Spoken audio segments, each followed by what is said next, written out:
Good morning mga bossing. Welcome kayo sa sa Rabbit Frost Airsoft.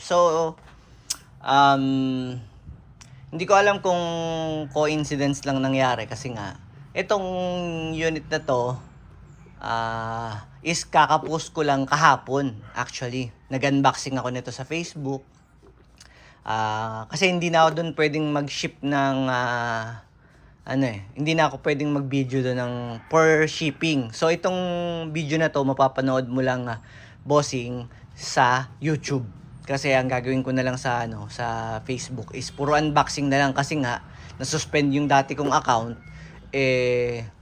at saka isa pa yun sa isang dahilan kasi nga kaya wala ako masyadong content. May mga nagbe-message sa akin, "Boss, nasaan na yung mga content mo? Nami-miss namin panoorin yung lalo na sa mga newbie, malaking tulong yung mga kino-content mo." Kaya nga po hindi ako makapag-content kasi wala nga nagpapaship kasi nga nandun yung mga buyer ko dati sa luma kong Facebook. Naiwan sila doon. Ngayon, ito si Bossing, hinanap niya pa ako, natatandaan niya yung pangalan ko. Hinanap niya ako. So nakita niya yung WhatsApp number ko. So isa lang po ang ko, nasa kung gusto niyo bumili sa akin, nandito lang sa comment section or nasa description ng video na to yung WhatsApp number ko. Yung number ko sa WhatsApp, Telegram, Viber at saka mobile number, isa lang. At saka isa lang din po ang pangalan ko sa GCash, Palawan Pay at Paymaya. Belmer Luis Pantalunan. Yun lang po ang pangalan ko. Ito. Ngayon lang po ang pangalan ko. Belmer Luis Santos Pantalunan. Yun lang po ang name ko sa Facebook. Yun lang din po ang name ko sa Telegram, Viber at WhatsApp. At isa lang din po ang gamit kong number. Okay? So ito si Bossing. Shoutout tayo kay Bossing. So unit for shipping to para kay Bossing. Nasaan na si Bossing? Oh my God, nawala. Ito, Bossing Jericho Abrantes ng Mangga Road, Signal Village, Taguig, Metro Manila. Okay? So, ang kinuha sa atin ni Bossing, so hinanap pa ako ni Bossing kasi nga matagal na siyang nagtatanong sa dati kong Facebook. Bossing, may M92 ba na silver? Matagal niya na tong gusto lagi akong walang stock. Ngayon, hindi ko alam kung coincidence lang yung nangyari. Nag-post ako na ito ng ganito sa Facebook, tapos nakita niya. So, kinontak niya ako sa WhatsApp. So, ngayon, dahil hinanap mo pa ako, Bossing, at ako talaga yung hinanap mo. So, bibigyan kita, tulad ng na-promise ko sa'yo kagabi, bibigyan kita ng BB loader. So, libre na to, previous mo na to. Hindi ako nagpapa-previous, kuripot ako Ngayon, bibigay ko na lang sa'yo to. So, ito yung mga consumables mo. So, kumuha rin sa atin si Bossing ng airsoft oil, 0.23 grams na 4,000 shots na BBs at saka isang 12 kg na pop dino gas. So ito yung unit mo, Bossing. Hindi ko na i-demo to hindi ko na i-details kasi nga meron naman akong unboxing nito. Dun mo na lang tingnan kung paano. Meron lang akong isang mahalagang hindi nasabi dun sa unboxing. So ito yung unit mo, Bossing. Meron siyang extra nozzle dyan at saka cleaning rod, alam mo na yan. Meron pa ako mga ganito, 3 pa yung ganito ko na silver at saka 2 pang black. Okay? Ito yung unit mo, Bossing. So, hindi ko lang nasabi dun sa sa video na pagka gagamit ka ng safety, gusto mo naka-safety, hindi mo siya makakalabit, ibababa mo to. Lagi po siyang 2 daliri o kaya dalawang itong sabay. Huwag mo siyang gagamitin ng isa lang, yung pipilitin mo siyang ganyanin. Lagi pong 2. Pag minsan kasi mahirap siyang pag minsan ang nangyayari, lumuluwag yung kabila hindi. Kaya minsan natatanggal to. Pinipihit lang naman ng diyan, ng Allen wrench ayun meron lang siyang Allen wrench dito. Mas maganda na, ingatan na lang natin, 2 na ang gamitin mo. Ayan pero itong specific na unit na to, parang hindi naman siya, hindi, ayun ayan mahirap siyang so kailangan sabay, ayun, para mas madali. So ito yung unit mo, Bossing. Tsaka lagi mo tong check pag minsan. Pag minsan kasi nakakalimutan kung ibaba to. Halimbawa, ganyan. Tapos binaba ko. Pag minsan nakaangat pa rin siyang konti. Kaya pag minsan akala mo wala ng bala, sumasangat na siya agad. So, make sure na nakababa. Ganyan ang hawak mo. Hindi naman napansin ko lang dun sa isa kong nirelease na ganito. Nasa walk-in. Na hindi ko alam kung yun yung kanyang nakuwang unit lang ang ganun. So, lagyan natin muna siya ng BBs. May oil pa. So, dun ka maglalagay ng BBs, bossing. Sa malaking siwang na yon. Okay. So, bago natin siya i-test fire,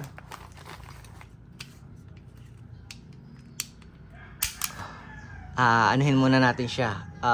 I-lubricate muna natin siya. So, paano ba kalasin ang isang M92 Beretta? Kahit sa toong baril, kahit anong model ng airsoft, ganito po magtanggal ng M92 Beretta. So, kakasa mo muna siya. Pag nakakasa na siya, meron ditong pindutan. Parang nanggigitata agad, oh. Paano? Ang kintab, eh. Pawis pa yung kamay ko. Ayan, wala na. Baka kala ni bossing luma yung luma yung bigay ko sa kanya. Ayan. Ayan. So, pipindutin mo to, bossing. Yan. Habang pinipindot mo yan, itong latch na to, ibababa mo. Ito. So, pindot sa kabila, dito. Tapos dito, sa kabila, ibababa mo. Ayan. Pag nakababa na siya, matatanggal mo ng buo yan. So, tingnan natin. So, nakita nyo naman, pag double bell na brand, tamad. Tamad mag-lubricate. So, lagyan natin sila ng lubricate, ng silicone oil. Ayan. Tigko konti lang. Isang buong railings naman yan, kaya pwede na yung isang patak dyan. Dyan, isang patak dyan, tsaka isang patak dito, isang patak dito. Tsaka patakan natin yung hammer. Okay? Tapos ikalat lang natin yung silicone oil. Tapos ito, bossing, papasok mo ng sagad. So, nag-message sa akin si bossing, gaano ba kadalas maglagay ng silicone oil? Eh, sabi ko, kung lagi mong ginagamit, pwedeng once a week. Kung madalang mo naman siyang gamitin, kahit once a month. Okay? So, bossing, pagka naiano mo na, lagay mo na yung silicone oil, ayan, pag ibabalik mo na, meron diyang dalawang parang ipin. Itong dalawang nito. Susuot mo lang siya dyan. Kita ba? Yan, dyan sa dalawa na yan. Kailangan pantay. Ayan. Tapos pagdating dito, may parang kakalso. Ito. Yung parang bakal na to. Ayan. Ibababa mo lang siyang konti. Gamitan mo siya ng daliri. Papasok na siya nun. Tapos isagad mo. Pagkasagad mo, ito, ibabalik mo lang. Tapos, pag naibalik mo na siya, bitawan mo na. Okay na siya nun. So, kalat natin yung oil. Tapos, dito naman, ito eh. Hindi ko alam saan galing itong mga nanggigit. Dito pala, papatakan mo tong isa. Dito. Saka isa dito sa inlet valve. Okay. So, lagyan natin siya ng gas. So, bossing, ganito ang paglalagay ng gas. Dito yung hawakan ng gas. Ayun yung inlet valve, yung gold na yan. Tapos, dito mo siya hawakan, yung gas. Dito mo naman hawakan yung magazine. So, konti lang lagay natin. Okay na yun. So, tapos, check natin kung working. Sayang. Ayun yung isang balang nalaglag. Putok na rin natin yan.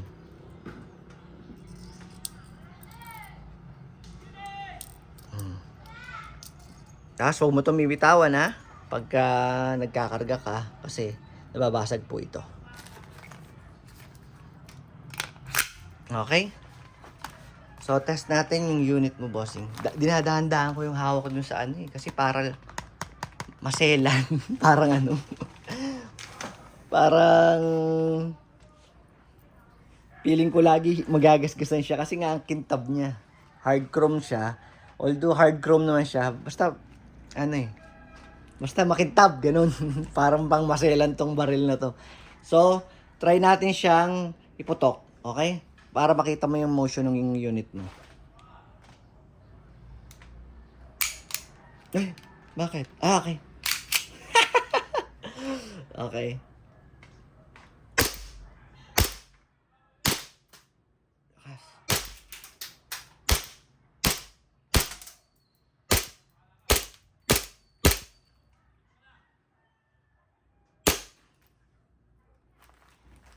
Hawak-hawak ko pala yung ano. Kaya pala nagtataka ako.